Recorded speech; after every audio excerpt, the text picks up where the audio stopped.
Students, आज हम बात करेंगे 4th बी के अंदर बात होगी आज रोल ऑफ एनसीईआरटी। इससे प्रीवियस वीडियो में हम लोगों ने बॉडीज़ की थी, कौन कौन सी बॉडीज़ हैं, लेवल्स किए थे कि किस किस लेवल पर जो है हम लोगों ने शेपिंग करनी है सिलेबस की और करिकुलम की। तो 3 या 4 बॉडीज़ थी, उसमें से आज जो है हम 2 ही करेंगे। ठीक है, क्वेश्चन के अकॉर्डिंगली हम लोग चलेंगे कि किस हिसाब से हमारा क्वेश्चन जो है वो बनता है। तो पहले जो इंट्रोडक्शन थी वो हम इससे पहले वाली वीडियो में कर चुके हैं। आज हमने रोल करने हैं और फंक्शंस करने हैं। तो हम रोल और फंक्शंस करेंगे सिर्फ एनसीईआरटी के और एससीईआरटी के। NCERT as name indication national level की काउंसलिंग है और एससीईआरटी ये स्टेट लेवल पे है। ठीक है, इनका बहुत मेन रोल रहता है हमारे करिकुलम को, सिलेबस को, टेक्स्ट बुक्स को रीडिज़ाइन और डिज़ाइनिंग करने के लिए। ठीक है, तो इसका फर्स्ट जो फंक्शन है या रोल है हम कह सकते हैं क्या है, to monitor the administration of NI और रीजनल कॉलेजेस ऑफ एजुकेशन, कि जितने भी एनआई की और रीजनल कॉलेजेस हैं उनकी एडमिनिस्ट्रेशन को मॉनिटर करना है कि वो किस हिसाब से फंक्शनिंग करते हैं। जितने भी कॉलेजेस आसपास दिखाई देते हैं उन सबको रेगुलेट कौन करता है, एनसीईआरटी और यूजीसी जो है इनको रेगुलेट करते हैं। देन है to undertake, aid, promote and coordinate research. NCERT का एक मेन फंक्शन या मेन रोल एक रिसर्च को प्रमोट करने के लिए भी जाना जाता है कि एनसीईआरटी का मेन रोल रहता है कि आसपास जितने भी रिसर्च स्कॉलर्स हैं उनकी रिसर्च जो है वो अच्छे से कंडक्ट हो, तो एनसीईआरटी उसको प्रमोट करता है।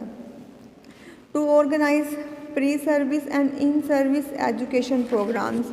अब आपको समझ में आ रहा होगा कि इन सर्विस और प्री सर्विस क्या होता है। ये 2 नए वर्ड जो हैं आप लोगों को नए दिख रहे होंगे। तो इन सर्विस क्या है कि जब एक टीचर अपॉइंट हो जाता है, ये सारा का सारा जो है टीचर एजुकेशन से लिंक है कि तो जितने भी टीचर्स इन सर्विस हैं कि जिनकी सर्विस लगी हुई है वो सर्विस में हैं, तो जितने भी टीचर्स हैं उनको इन सर्विस ट्रेनिंग, वर्कशॉप या उनको कितना भी कोई भी ट्रेनिंग प्रोवाइड करनी है, कुछ उनको वर्कशॉप सिखाना है, कुछ नया सिखाना है, तो जब उनकी वर्कशॉप्स होती हैं तो उनको हम बोलते हैं इन सर्विस। एक होता है कि प्री सर्विस, कि टीचिंग जॉब में जाने से पहले बहुत टाइप की वर्कशॉप्स होती हैं, ट्रेनिंग होती है, तो उनको हम बोलते हैं प्री सर्विस। जैसे अब आप लोग टीचर बनने जा रहे हो, अभी बने नहीं हो, तो आप लोग किसके अंडर आओगे, in service, sorry pre service, कि अभी आपकी सर्विस लगी नहीं है, उससे पहले आपको बहुत सारी स्किल्स सिखाई जाती हैं, बहुत सारी ट्रेनिंग दी जाती हैं, वर्कशॉप असाइन की जा रही हैं। या कुछ टीचर्स ऐसे होते हैं कि अभी उनको अपॉइंटमेंट लेटर मिला नहीं होता, पर उनको होप है कि वो ज्वाइनिंग उनको हमने रिक्रूट कर लिया है बट उनकी ज्वाइनिंग नहीं हुई है, तो उसको भी हम किस में काउंट करेंगे, प्री सर्विस में, कि सर्विस में जाने से पहले जितनी भी स्किल्स आपकी इम्प्रूव होंगी, ट्रेनिंग होगी, तो उसको हम बोलेंगे प्री सर्विस। ठीक है, तो ये एनसीईआरटी का ही रोल है कि वो ऑर्गेनाइज कराता है pre service and in service education programmes for teachers. ठीक है, देन है to prepare and publish study material. आप लोगों ने देखा होगा कि 12th तक हमारे पास बहुत सारी बुक्स आती हैं जो कहाँ से आएंगी, एनसीईआरटी से आती हैं, कि हम लोग टेक्स्ट बुक्स पढ़ते हैं स्कूल्स में, गवर्नमेंट स्कूल्स में, हमारे आसपास सीबीएसई बोर्ड में, तो बहुत सारी बुक्स जो हैं वो प्रिस्क्राइब कराई जाती हैं, वो किसकी होती हैं, एनसीईआरटी की होती हैं। एनसीईआरटी का खुद का एक पब्लिकेशन हाउस है कि जहाँ पर वो क्या करते हैं, प्रिपेयर कर रहे हैं और पब्लिश कर रहे हैं स्टडी मटेरियल फॉर स्टूडेंट्स। ठीक है, to search talented students for the award of scholarship in science, technology and social science. Time to time अगर हम बात करते हैं तो बहुत सारे टैलेंट हंट होते हैं, टैलेंट सर्च होता है, रिसर्च स्कॉलर्स होते हैं कि जो स्कूल लेवल पर ही बहुत सारे कंपटीशन होते हैं कि जो नेशनल लेवल पर उठाए जाते हैं। अब तो हर एक स्टेट भी इसी उसमें लग गया है कि वो अपने आसपास अपने स्टेट में जितने भी अच्छे टैलेंटेड स्टूडेंट्स हैं उनको सर्च करके उनको स्कॉलरशिप प्रोवाइड करता है। आप लोग अपने आसपास देखोगे तो बहुत सारे बच्चों को 10th में 8th में साइंस में अच्छा काम करने के लिए एग्जीबिशंस लगती हैं, तो बहुत तरीके से वर्कशॉप्स होती हैं, फेयर लगाए जाते हैं, तो वहाँ से जो टैलेंटेड स्टूडेंट्स उभर कर आता है तो NCERT की या SCERT की तरफ से उसको स्कॉलरशिप प्रोवाइड की जाती है। ठीक है। To undertake functions assigned by the ministry of education, कि जो हमारी मिनिस्ट्री ऑफ एजुकेशन है वो जितने भी वर्क असाइन करेगी तो वो NCERT उसको हेल्प करेगा उसको अंडरटेक करने के लिए। ठीक है। To promote organize and foster research, की रिसर्च कहीं पर भी किसी एंगल से भी हो रही है तो NCERT का प्राइम फंक्शन है कि वो प्रमोट करे रिसर्च को। ठीक है। और to conduct special studies surveys and investigation, कि NCERT का मेन रोल रहता है कि वो टैलेंट को सर्च करे, प्रमोशन करे, रिसर्च को प्रमोट कराए और हमारे लिए स्टडी मटेरियल जो है वो प्रोवाइड कराए। प्रिंटिंग हाउस इनके अपने हैं। ठीक है।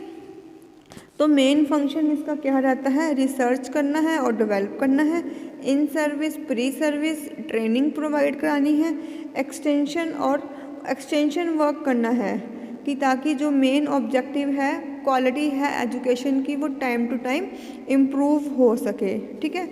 तो इसका और क्या रहता है कि curriculum, instructional material, method of teaching, techniques, इनके ऊपर रिसर्च करते रहना और इम्प्रूवमेंट जो है वो लाते रहना।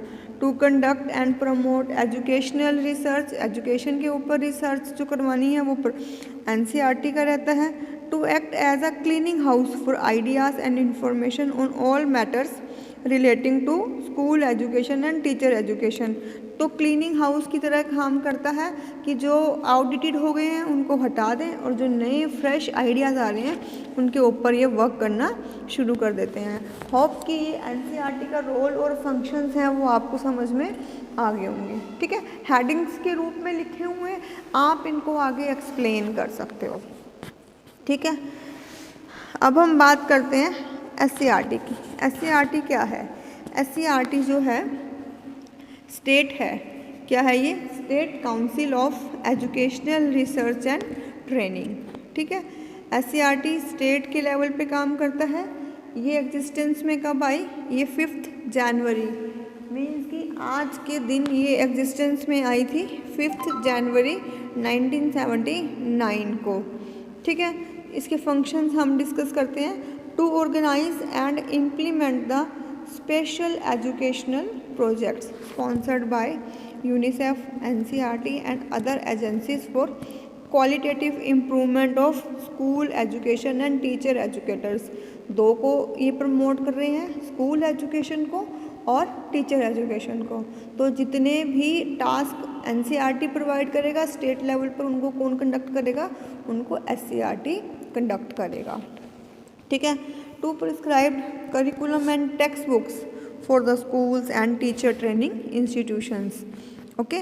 टू प्रोड्यूस इंस्ट्रक्शनल मटेरियल को प्रोड्यूस करने में हेल्प करते हैं for the use of teacher educators. ठीक। To arrange in service training for different category of teachers, inspecting officers, teacher educators, coordinate the work of other agencies operating at the state level. State level पे और कितनी भी agencies हैं जो teacher education के लिए, school education के लिए वर्क कर रही हैं तो NCERT उनको भी स्पॉन्सर करेगा। अब ये नहीं है कि जो टीचर्स हो गए सिर्फ उन्हीं को ट्रेनिंग की ज़रूरत है, नहीं, जो बोर्ड ऑफ मेंबर्स हैं, जो कमेटी कंस्टिट्यूट्स कर रहे हैं, उनको उनकी भी वर्कशॉप्स होती हैं, उनकी भी ट्रेनिंग होती है, उनको भी ट्रेनिंग प्रोवाइड की जाती है ताकि जो क्वालिटी है एजुकेशन की वो इम्प्रूव हो सके। अब आप लोग देखते हो कि टीचर की अपॉइंटमेंट होनी इतनी आसान नहीं रह गई है। बहुत सारे लेवल्स हैं जो क्रॉस करने पड़ते हैं। अगर वो सारे लेवल्स क्रॉस नहीं हो पाएंगे तो एक टीचर अपॉइंट नहीं होगा। तो ये किस लिए किया जाता है? ताकि जो एजुकेशन की क्वालिटी है वो इम्प्रूव हो सके। ठीक है।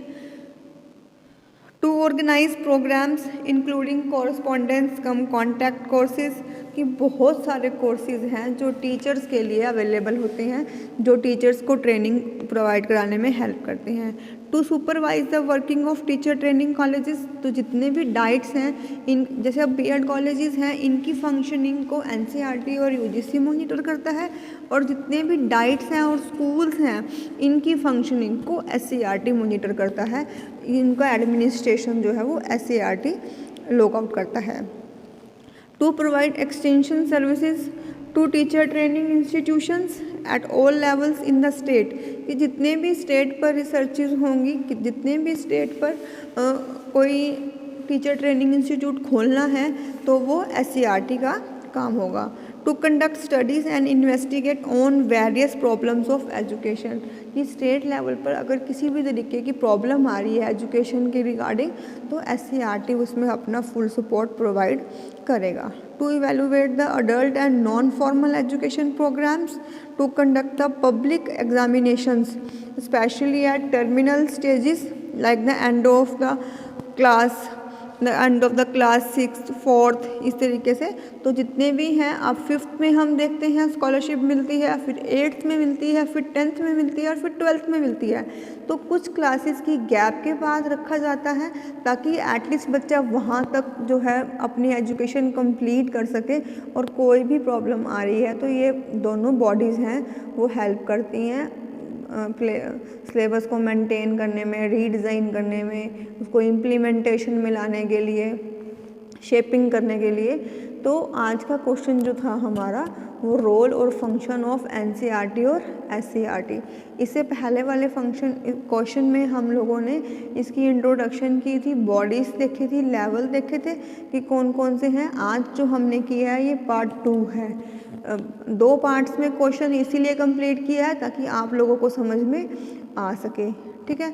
अगर फिर भी कोई आपको प्रॉब्लम लगती है तो आप कमेंट करके या कॉलेज में आकर अपनी क्वेरीज़ को क्लियर कर सकते हैं। Thank you.